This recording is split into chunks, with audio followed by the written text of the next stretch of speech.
muito bom dia, seja bem-vindo ao Bahia no Ar. Hoje é terça-feira, dia 13 de março.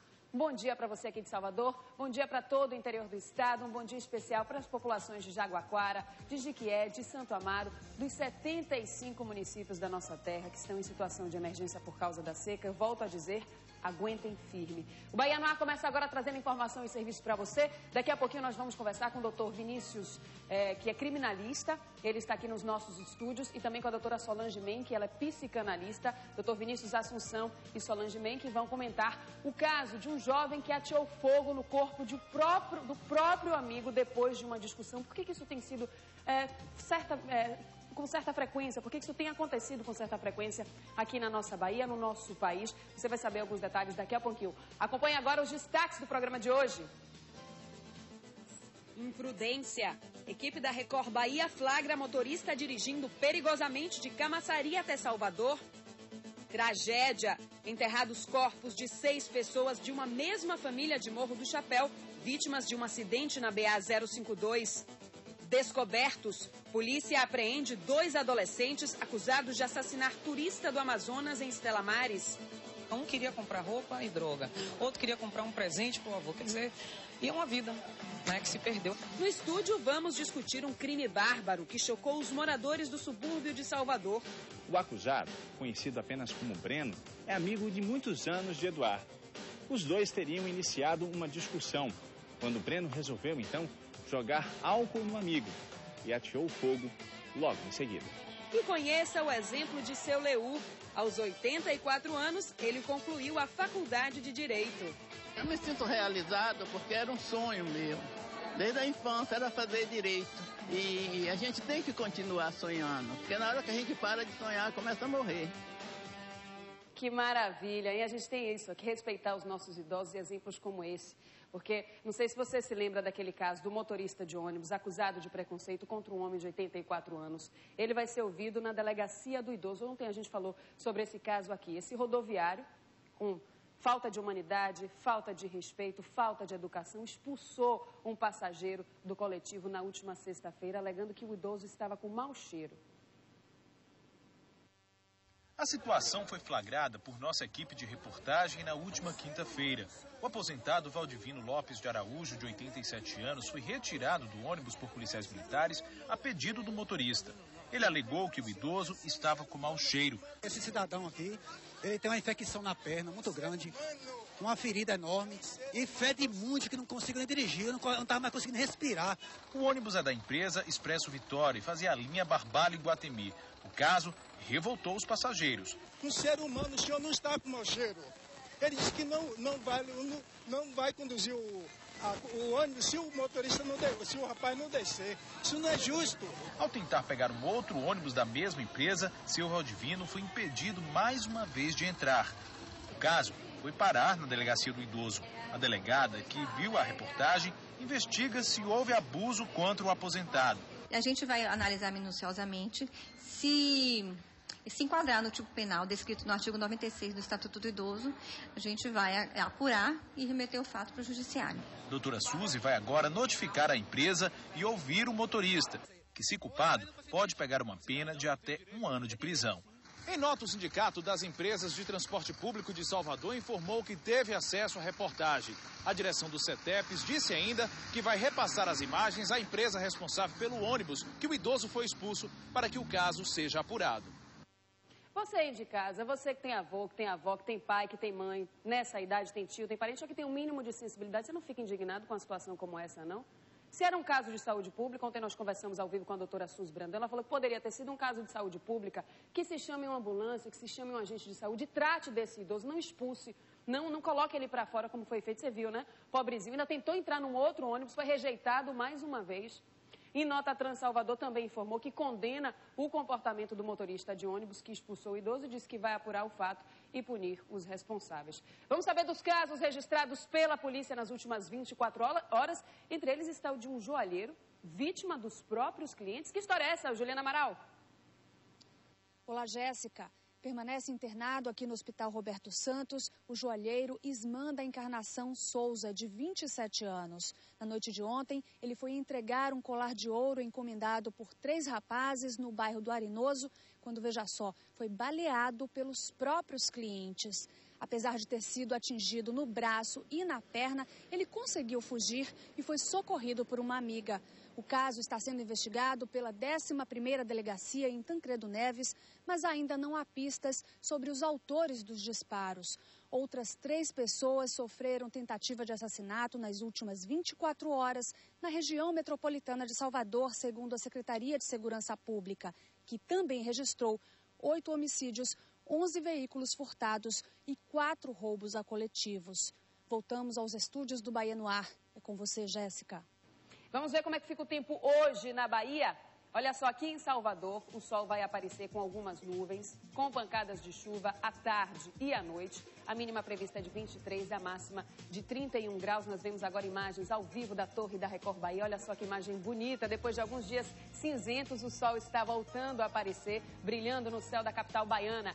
No sul do estado, o tempo fica nublado, com chuva passageira durante o dia. À noite, o tempo fica firme. Temperatura em Canavieiras variando entre 22 e 28 graus.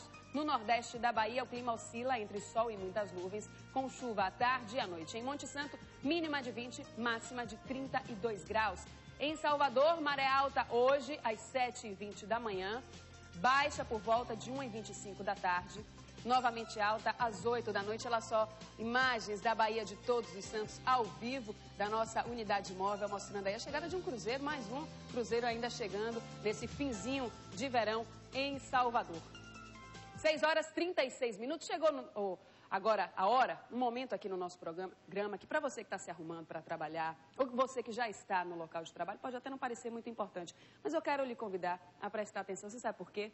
De repente você pode ajudar alguém, ou até encontrar uma oportunidade para você mesmo, para ingressar em uma outra área. É hora de emprego no Bahia no Ar. Confira as vagas disponíveis no Serviço Municipal de Intermediação de Mão de Obra.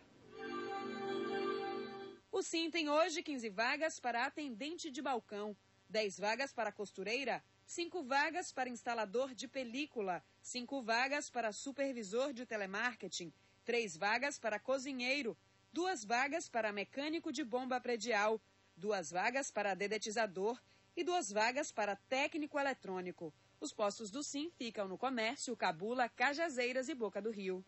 Veja também as oportunidades do Cine Bahia para Salvador e região metropolitana. O Cine Bahia tem hoje 65 vagas para bilheteiro de cinema, 30 vagas para vendedor porta a porta, 20 vagas para motorista de caminhão bitrem, 12 vagas para garçom, 8 vagas para ciclista mensageiro, 4 vagas para ajudante de açougueiro, 4 vagas para agente de segurança e 2 vagas para cabeleireiro unissex. O Cine Bahia fica na Avenida ACM. Atendimento de segunda a sexta, das 8 da manhã às 5 da tarde.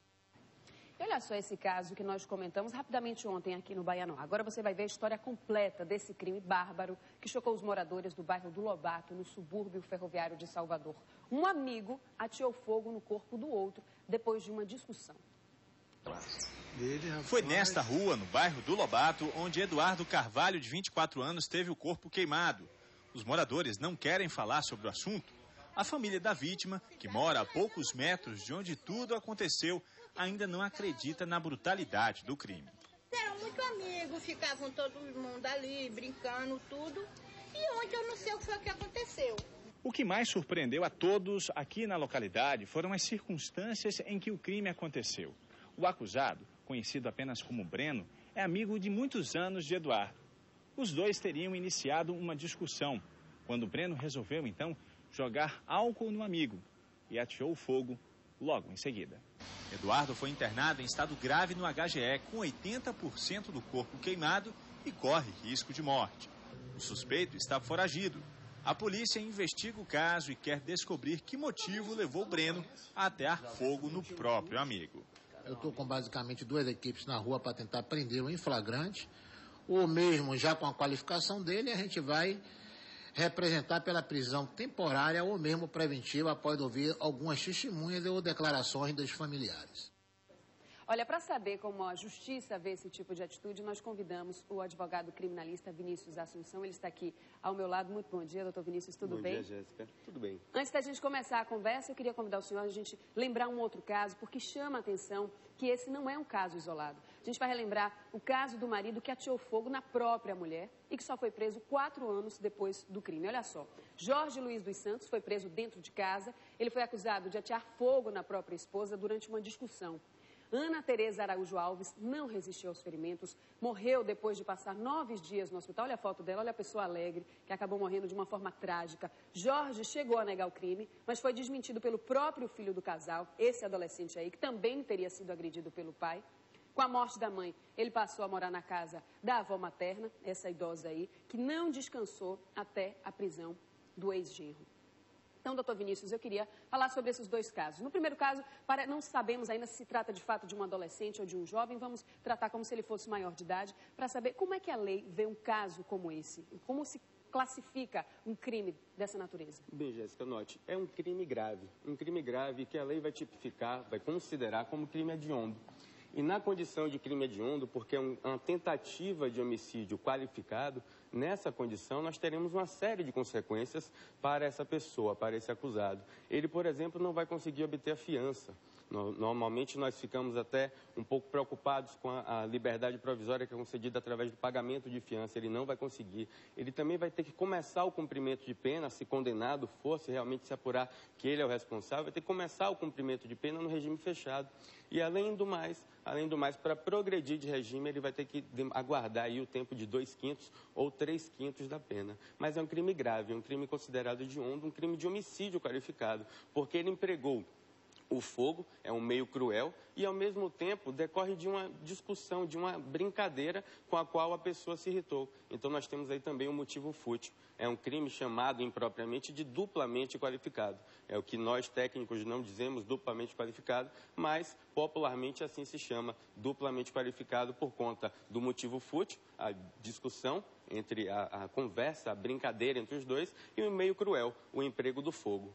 Agora, não poderia ter havido uma certa premeditação, porque no momento de uma discussão, na hora de um impulso, às vezes você até pode agredir o outro, né, fisicamente, dar um tapa no rosto, um soco, mas nesse caso ele voltou, ele pegou o álcool, ele ateou, ele teve todo esse tempo para pensar sobre o que ele estava fazendo, jogou o álcool, ateou fogo no outro. Isso também complica o crime, isso torna ele mais grave? Claro, note, em termos de qualificar o crime, de tornar a pena mais elevada, num primeiro momento, não. Mas na hora, obviamente, de fazer a análise da pena, o que nós chamamos de dosimetria da pena, é claro que o juiz vai considerar essa premeditação e pode encontrar aí, eventualmente, uma situação, uma circunstância agravante para esse caso. Aí sim.